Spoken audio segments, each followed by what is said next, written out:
Funny business in my establishment. She's just gone to see the horses, the innkeeper said. Horses, my left nut. She doesn't need to fix herself up for any horses.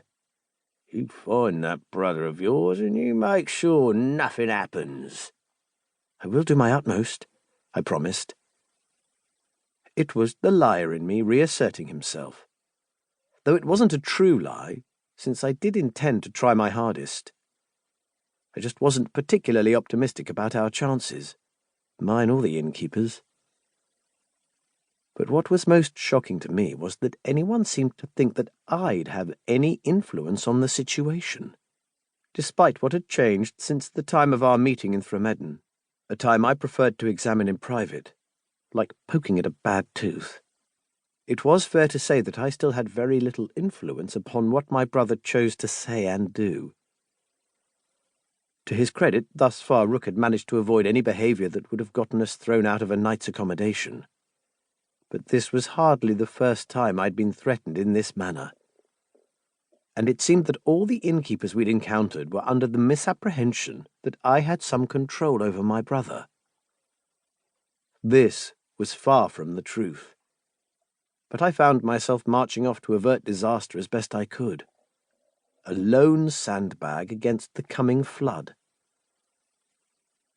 The horses were liable to grow spoiled, with 3 people heading out to see to their needs. Except that it was only Rook who'd set out to look. Myself and the innkeeper's daughter were there for another beast entirely, and one that didn't go about on all 4s. I had barely reached the stables before I heard his voice. Whether he'd lost the best of his hearing during his time with the Dragon Corps, or whether he just didn't care who heard him, I had never been able to ascertain. But Rook was loud, and it carried. He had no reason to quiet himself, since, for Rook, reason was akin to desire. If he didn't desire something, he found it completely unreasonable. We can do this easy, or you can be difficult about it, but it's going to happen, so you might as well be a good girl and keep your mouth shut, all right? A sinking feeling settled into my stomach.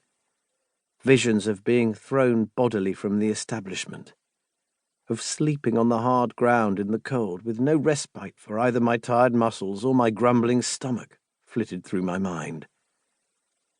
I hoped the innkeeper was still inside, or at least tending to matters that would keep him there for a while, for I was in no mood to consider giving up the bath I'd been fantasizing about all day.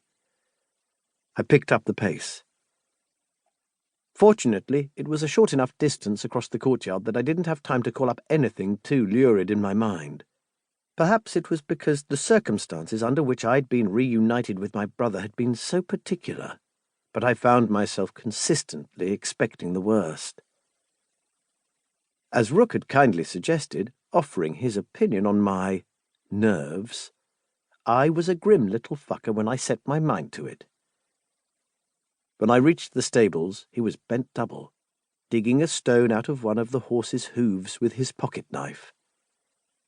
The innkeeper's daughter was standing as close as she could without chancing a stray kick. She held her hands clasped nervously in front of her. It was as innocent a scene as I could have hoped, and I couldn't help feeling some perverse disappointment, as though I'd somehow been tricked. "Picked up a stone, did he?" the innkeeper's daughter asked. "She," Rook grunted, his attention on the horse, who didn't seem bothered in the slightest, though I knew that if I'd attempted the same trick, I'd have received a good kick to the chest for my efforts. Rook's hand had that effect on animals, and women too, I sometimes thought in my less charitable moments, but I prided myself on being too much of a gentleman to voice the comparison. Not her fault. Some people have a hard time following the trail. He added that last part just for my benefit. He must have, since Rook was of the opinion that it wasn't any fun listing my shortcomings unless I was in the room to hear them. I thought I'd been rather quiet on entering, not knowing what I was about to walk in on, but apparently my best was still not enough to catch Rook off guard.